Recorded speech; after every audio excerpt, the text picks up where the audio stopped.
Bonjour tout le monde, c'est Alexis, on se retrouve pour un nouveau numéro de la Cave des Chauds. On est ici à l'Hôtel de Ville pour le concours de poésie de Encre Vivre. Allez, c'est parti, suivez-moi et on retrouve Antoine pour l'interview.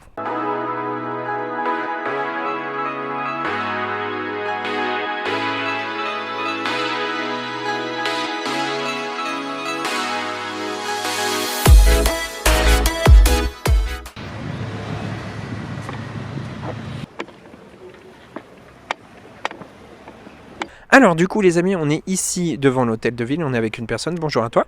Bonjour. Alors donc pour commencer, est-ce que tu peux te présenter, nom, prénom et âge et dire qu'est-ce que tu fais? Alors je m'appelle Thierry Sébron, je suis le nouveau président d'Encre Vive, l'association Encre Vive. J'ai 57 ans et puis j'ai signé entre guillemets dans la foulée de Guy Roy qui était le président d'avant et qui lui-même avait succédé à Pierre Goujon qui était l'instigateur de cette association. Et donc je prends le flambeau avec plein d'idées et avec la responsabilité surtout de faire vivre cette association qui est riche et qui porte la culture sur le Choletais. Voilà. Ok, très bien. Alors, par rapport à cette association, donc là tu nous as mis une petite pancarte, voilà. Comme ça on peut en savoir un petit peu plus sur l'asso. Est-ce que tu peux nous dire quand est-ce qu'elle a été créée et quel était le but de départ? Parce que dès le départ il n'y a pas eu un concours qu'on va parler juste après sur les poésies et les nouvelles, mais tu peux nous dire quel était le but d'origine et comment est-ce que ça en est venu au concours après? Alors au tout départ, c'est Pierre Goujon donc, qui est l'instigateur de cette association, qui est venu simplement à relever par son réseau des gens qui aimaient la poésie, l'écriture en tout cas. Et donc de fil en aiguille, il y a des gens qui se sont agglomérés dans une association. Et de fil en aiguille, encore une fois, ils sont venus à poser les bases. Et les bases, en l'occurrence, c'est pouvoir se réunir et publier ensemble de l'écriture, des poésies. Après sont venues les nouvelles. Et puis encore une fois, de fil en aiguille, l'association a pris du volume. Donc du coup, donc là tu nous as dit comment s'est créée l'association. Est-ce que tu peux nous dire maintenant comment est venue l'idée de créer un concours? Comment est-ce que ça s'est passé au départ? Parce que c'est pas venu comme ça du jour au lendemain en se disant bon voilà maintenant on va créer un concours. Alors le concours de nouvelles il est né naturellement, c'était la suite logique d'une émulation. Il y avait une demande et on s'est rendu compte en fait, les gens de l'association à l'époque se sont rendus compte qu'il y avait une réelle demande concernant l'écriture et ils ont été eux-mêmes surpris de voir que ça venait d'horizons différents. Et donc de fil en aiguille, il y a eu des gens de l'extérieur qui sont venus, qui ont participé, qui sont revenus, qui ont été récompensés lors de ces palmarès. Et puis il y a aussi ce partenariat avec Cholet Agglomération qui est important, qui fait qu'on bénéficie d'une certaine aura avec des lieux à disposition comme la salle Araya derrière nous. Et donc tout un suivi et une collaboration entre jurys, puisqu'il y a le jury d'Encre Vive et le jury de Cholet Agglomération qui participent de concert.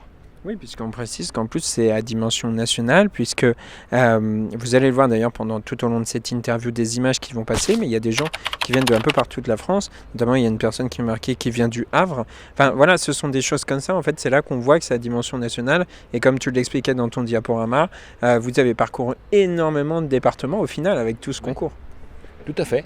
Et ce qui est formidable, et là du coup je parlerai un petit peu d'ordre personnel, mais ce qui est formidable avec les mots, écrits ou parlés, c'est qu'ils créent, qu'on le veuille ou non, des relations, des connexions entre les humains.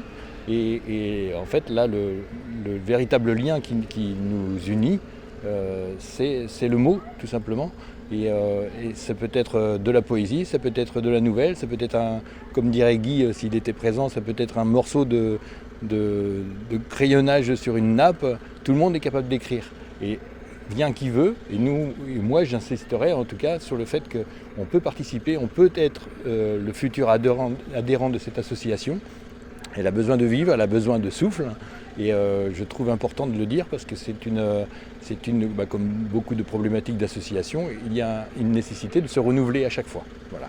Et puis c'est à n'importe quel âge, c'est ouvert à n'importe quel âge, puisqu'on a vu qu'il y avait des jeunes aussi qui participaient à ce concours. Tout à fait, il y a des jeunes qui reviennent chaque année et puis d'autres non. On a des partenariats aussi avec et c'est un beau mouvement, c'est une belle dynamique avec des écoles.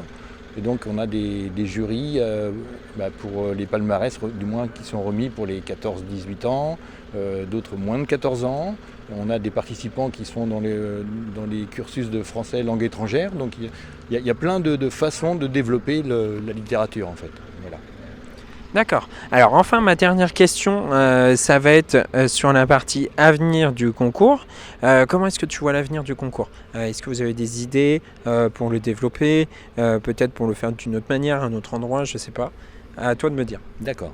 Alors moi je viens, comme je vous le disais tout à l'heure, je viens avec des idées un peu nouvelles, parce que jusqu'alors il y avait la tradition orale et puis il y avait quelque chose d'un peu cérémonial. Moi je vais venir avec ma personnalité, c'est-à-dire que je vais venir avec des nouvelles technologies. Et en l'occurrence là cette année c'était une petite innovation. On est venu avec un diaporama qui amenait du dynamisme et puis du visuel aussi, parce que les gens aiment bien le visuel. Et ce faisant, l'idée principale, ou du moins les ambitions, puisqu'on parlait d'ambition, c'est de créer du lien, encore une fois, dans tous les domaines de l'artistique.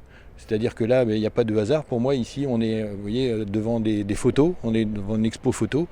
Pour moi, la photo, elle parle aussi bien qu'un mot. Et il y a d'autres liens à créer. Je pense par exemple à des lieux dans Cholet, comme la Petite Ferraille, qui sont des lieux où on pourrait envisager d'amener de l'oralité, parce que pour moi, l'oralité, ça va être l'avenir de la poésie. Je participe aussi, je mets un petit peu les pieds dans le slam. Et le slam, il y a une association, toute jeune association de slam Cholet. Enfin, vous voyez, il y a possibilité de faire des créations, des connexions.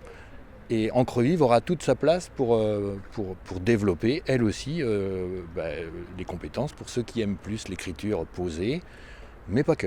Voilà. Ok, très bien. Écoute, merci à toi d'avoir répondu à ces quelques questions. C'était un plaisir, merci. Et puis, nous, on se retrouve tout de suite avec Alexis pour le 3. Et c'était tout pour aujourd'hui. Merci Antoine pour l'interview. Et nous, on se retrouve très bientôt pour un nouveau numéro de la Cave des Chauds. N'oubliez pas de mettre un petit like, un commentaire et de vous abonner à notre chaîne. Allez, ciao, bye bye. Chaud,